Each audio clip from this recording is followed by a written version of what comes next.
Welcome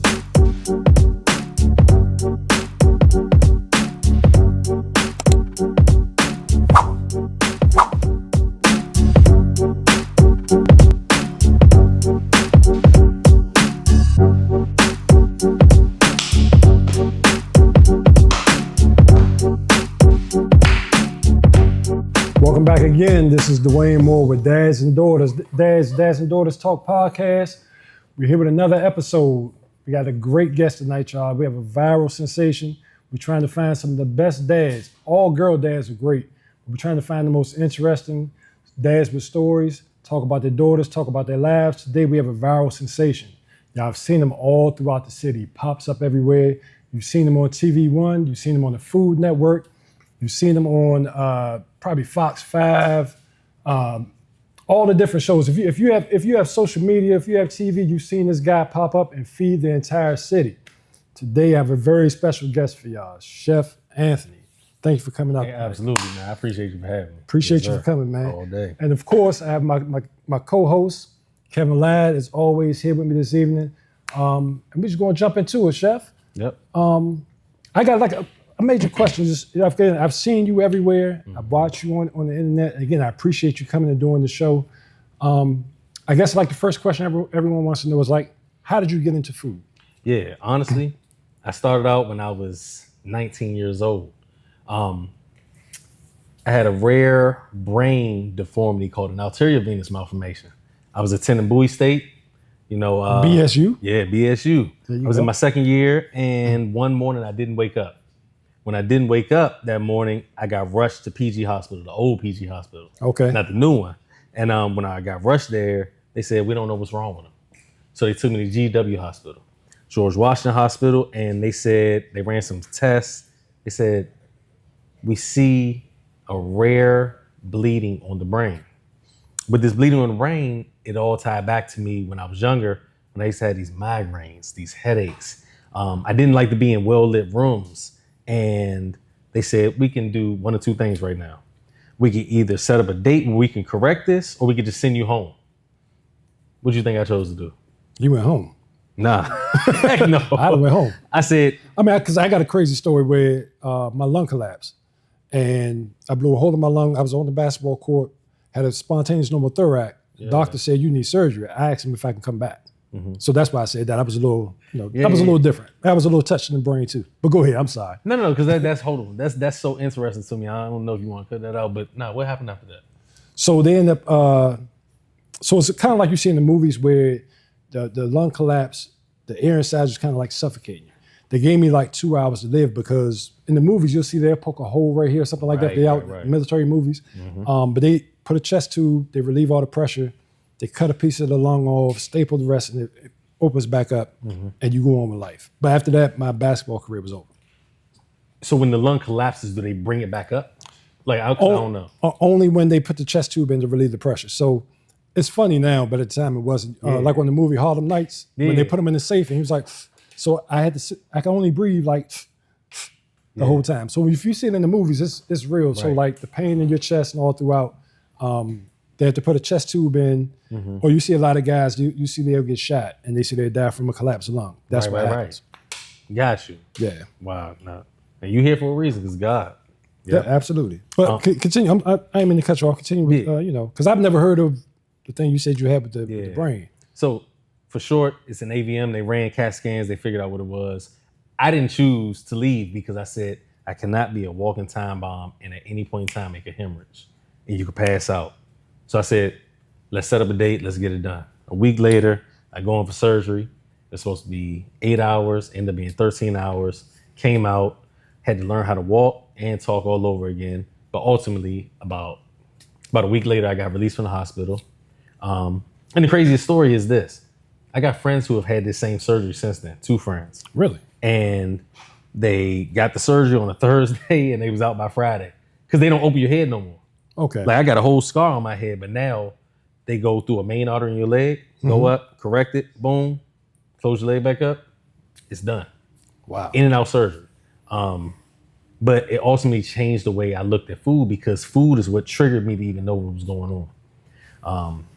I was eating some highly, salted food, and my blood pressure shot up really high. So when my blood pressure shot up really high, I realized that something has to give. So I went completely vegan and started creating these amazing vegan recipes that I still implement to this day. Black bean burgers, coconut curry garbanzo beans, vegan lo mein. And with these items, it really showed me that I was really interested in cooking. And that, at 19 and 20 and 21, I'm cooking for the honeys that are coming to my house. And they're like, yo, you are really talented. Like, this is not just something this is just good food. This is like something that you could actually pursue. And I utilize that as like, battery in my back to pursue culinary arts. 21 years old, started De Niro's Catering and Cuisine. That's my middle name. And I realized that was too long of a name, so I shortened it to Chef Anthony Events. Okay. Yep. Mm-hmm. So, that's how I got into it. So at 19, your blood pressure was sky high to make this brain thing happen. Yes, indeed. Wow. When you're a college kid, you're eating very poorly. You're eating a lot of carry out, a lot of fast food. There was a lot of fast food on campus. A lot of the foods were burgers, fries, and other things that just aren't as healthy. So it honestly was a good thing that it was triggered, because otherwise I'd probably be sitting right here not knowing that there's still an AV in my head. Yep. So you that kind of triggered it. So prior to that, you just ate regular food. All of us, we grew up cooking or whatever else, but we just cooked to survive. Yeah. Did you always see it as an art form, or did you always have a love for food as a child, and then this enhanced it, or how was that transition? So it's crazy, because there's a guy who he had wrote me a couple months ago. And he was like, yo, it's so crazy to just see you living in your purpose, because you used to come to school, Bowie State, at 18, my freshman year, and you was like, yo, man, I'm gonna quit this. I was pursuing criminal justice at the time. When I was pursuing criminal justice, that's my minor. I told him that I wasn't going to pursue criminal justice. I'm gonna be a chef one day. And he was like, man, we used to take it as joke, because you always was on joke time. He was like, so to see you actually living that, this is the thing. I don't even remember saying that to him. So when he told me that, I was like, damn, I had that said it. You know what I'm saying? Right. So it's kind of one of those things, like, deep down inside what you truly enjoy doing, what brings you joy. And that's why I say, at any age, you tap into what brings you joy ultimately, whether that's changing oil. You might really be into mechanics and want to open up a mechanic shop, whether it's photography, because you just can't put down the camera. And, I just happened to tap into it early. Right. So because a lot of times you'll see, especially in these years now, everyone says you have to go to college, you have to go to college. Mm-hmm. And you could have been tapped into what you're supposed to have been doing years before. Yeah. And I'm not going to say wasted, because then you have to go through the steps to get where you were going. Because if you don't go to Bowie, you're not eating the way you're eating. 100%. You don't have the situation you have, and we're not here talking today. Yep. So, again, that's just an interesting path. Yeah. So like now, you said you were vegan. Are you still a vegan? Absolutely not. I've seen people go vegan, and you say you still cook vegan food. Love it. But I think, so I've tried vegan, but I think the problem is like trying to prepare it, trying to find foods that are, similar to what I actually like to eat. Yeah. So vegan food to me, I might not have no good, the flavor's off. It's bad flavor. Yeah. It's not. Because you're vegan now, right? No. Oh, you just don't eat? I'm not a vegan. I just don't eat pork. Yeah. I stopped eating pork and beef for a while. I just started eating beef again. Okay. Yeah. But vegan food just don't have no seasoning for me. Maybe I had it the right way, prepared the right way. Yeah. That's like saying I don't like horror movies no more, because all the 80s and 90s horror movies was good. Now all the 2000 ones is bad. You just had a bad batch of, vegan food. Honestly, I've made just vegan mac and cheese at, different events, and people really, not that they can't tell, but they're like, yo, there's something phenomenal about this vegan mac and cheese that just makes me want it more. You know what I'm saying? And it's like, if you really know what you're doing when it comes to preparing it, then, think about your favorite restaurant. What's your favorite restaurant? Ooh, that's a good question. All right, what's your favorite pizza? My favorite pizza now is like chicken and onions. All right, spot. Give me a spot. Let's say we can sell and pizza. We use and pizza. All right, and pizza. Great pizza. What does and pizza have on Domino's? Two different kinds of pizzas, two different sauces, toppings. They're all different, but you enjoy and. You know what I'm saying? So, you know, it's just all about, you know, how an individual's preparing the food differently. And, you know, I haven't found so many nice vegan restaurants myself. So I'm with you on that. Yeah. I think that's the struggle. It's Yeah. trying to prepare food for yourself, or if you go out. I mean, Yeah. because we live in a fast society where everyone just eats out. So actually finding quality. Yeah. And I think a lot of times, like, give us the definition, because some people say they're vegan, they're vegetarian, they don't eat. What's the difference between, say, a vegan and a vegetarian? So right now I consider myself a flexitarian, which is what I consider most people. Flexible, and you eat everything from chicken, turkey, beef, pork, and you may take certain things out. So that sounds like you just took pork and beef out, but you added beef back, right? Pescatarian, somebody who eats everything that comes out of the sea, any type of fish, but no food that walks on land. Then you got vegan.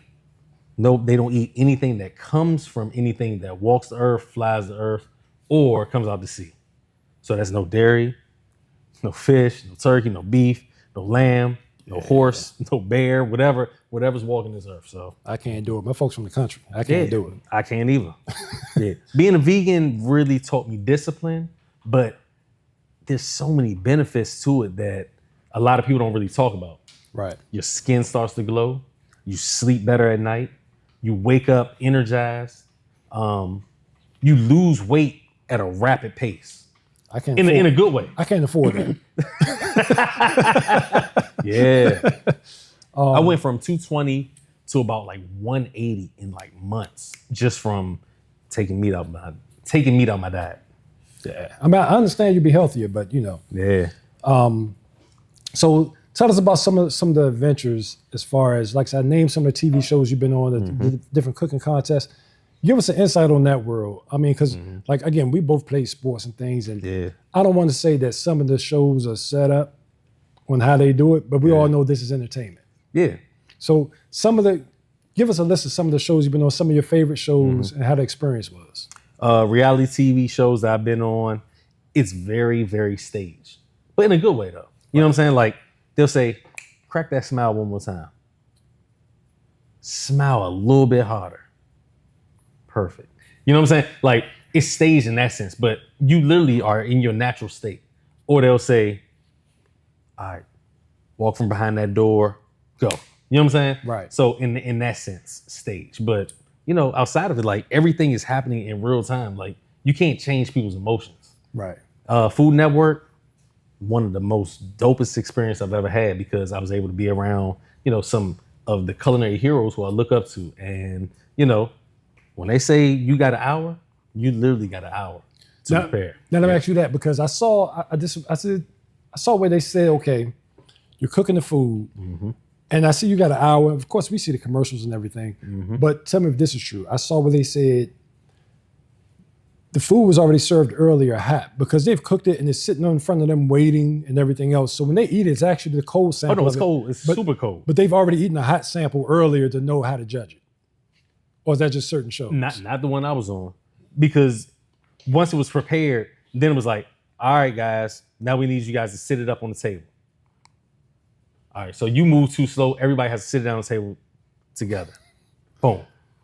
You do this enough times, that food then went from 170, 150, Right. 60 degrees, you know? So yeah, in a sense, I mean, it's cold, but flavor profiles is flavor profiles. You can't beat that. What show was that, if you don't mind me asking? Battle of the Brothers.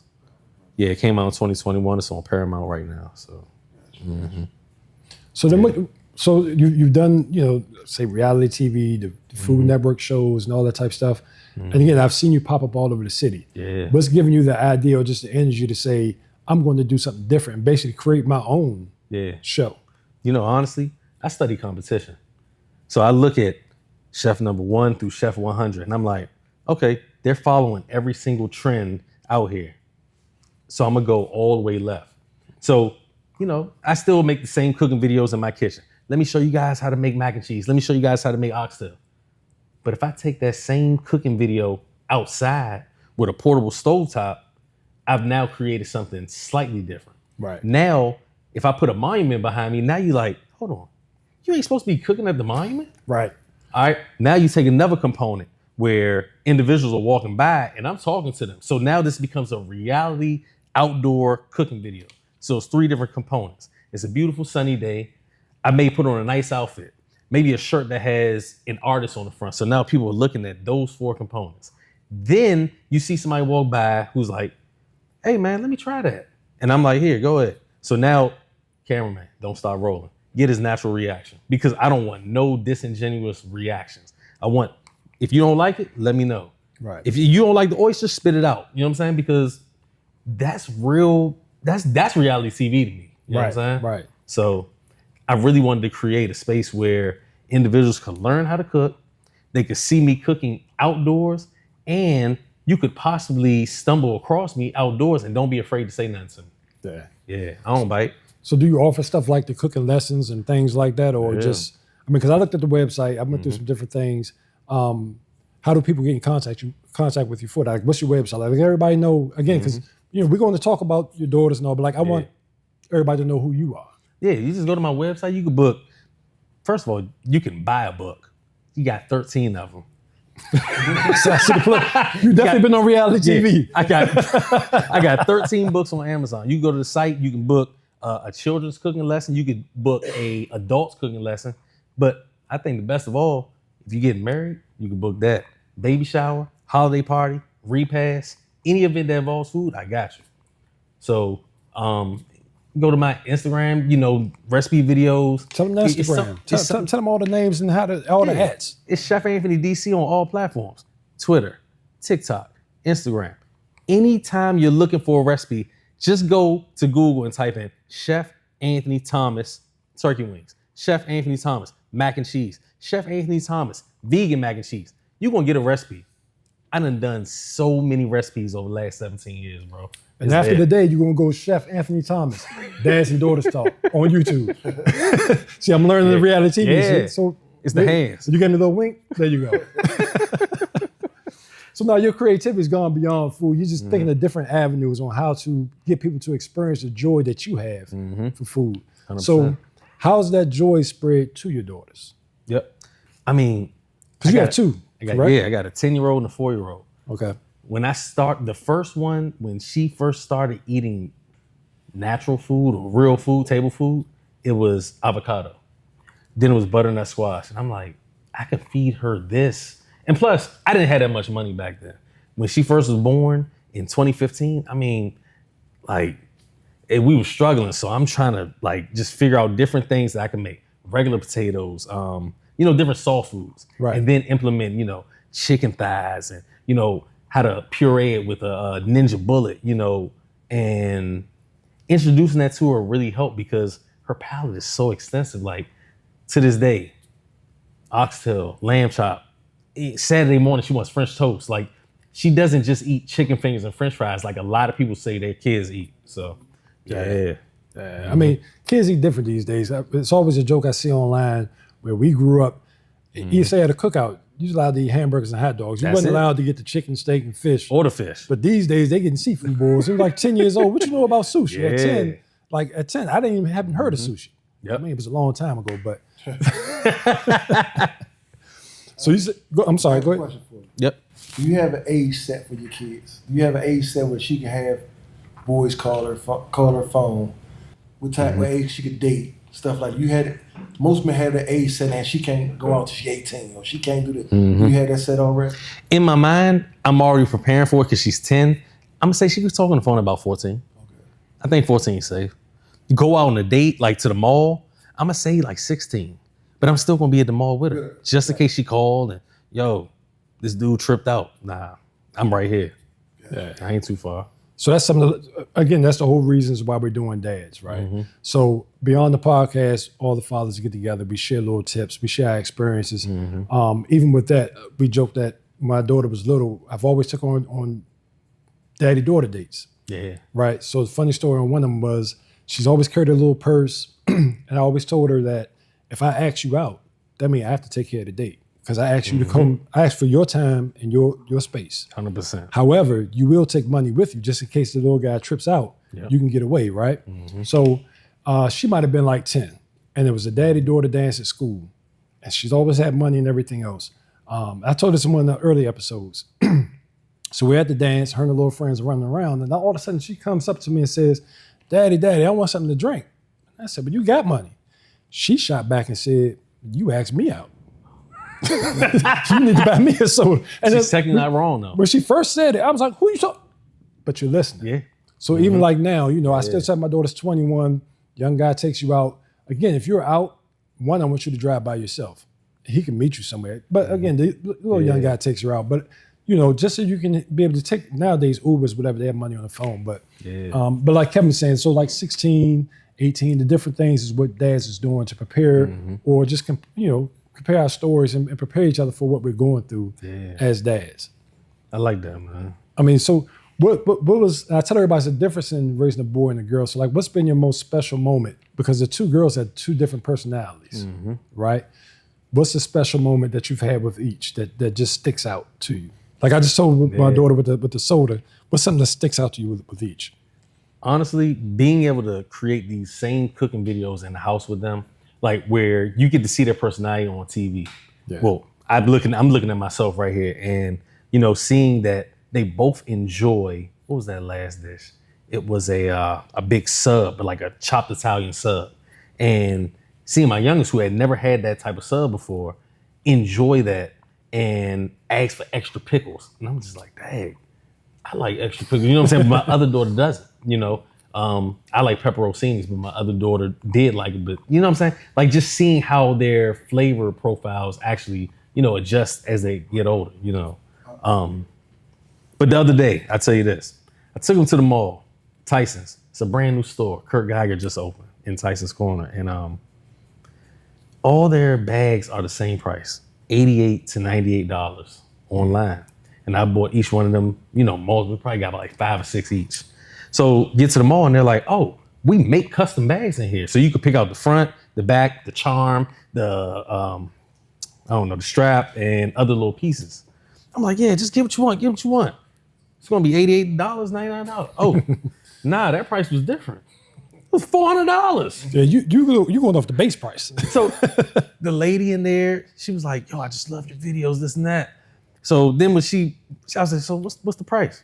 I'm thinking it's gonna be $200. She said, oh, it's $413. All right, man. Can't really flinch, but it's like, it's for your daughters. Yeah. So you really don't think nothing of it. Hey, y'all want anything else? Yeah, they want an Auntie Annie's pretzel. All right, cool. But now I know these custom bags is $200 each. Are your daughters cooking now? Are they in the kitchen? Are they cooking now? Are you teaching them to cook now?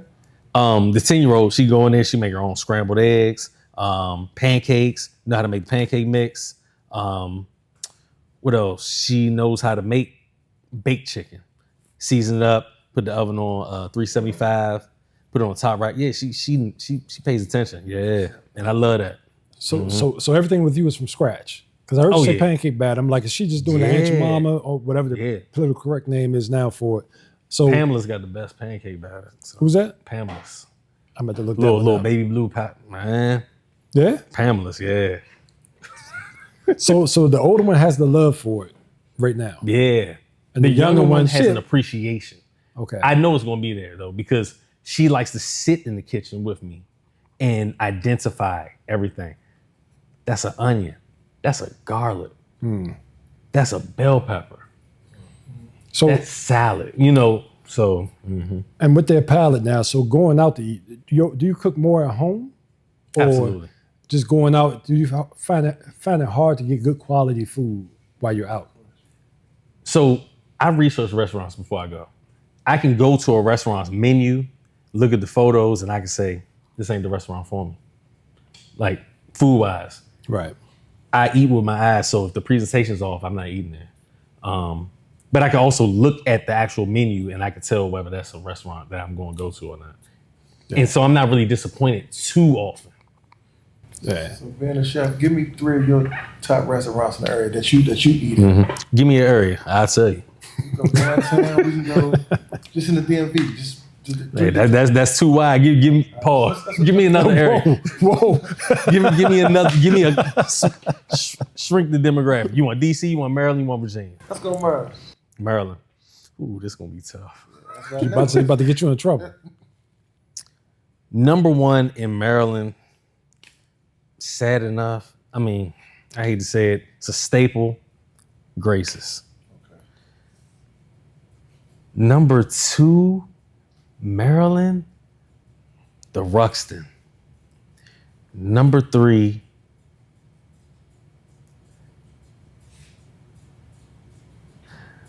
Azumi. If you want to go to DC, number one, Shoto. Number two, Bazaar. And Bazaar is like right behind them. And number three, Fiola Mary. Number four, RPM. 5, Isla. I'm gonna look at this episode and I'm gonna go. I'm about to say, yeah, you. Go check them out just because you said so. I'm about to say, this, you, I'm gonna Yeah. let you know that. we definitely got to text each other a list. Like these are spots that like you can go to at any point in time and never miss. Never miss. So what if Consistent. what if I'm out in Northern Virginia or anywhere in Virginia? Say we just cross Honestly, the number bridge. one, Wren. WREN. Number two,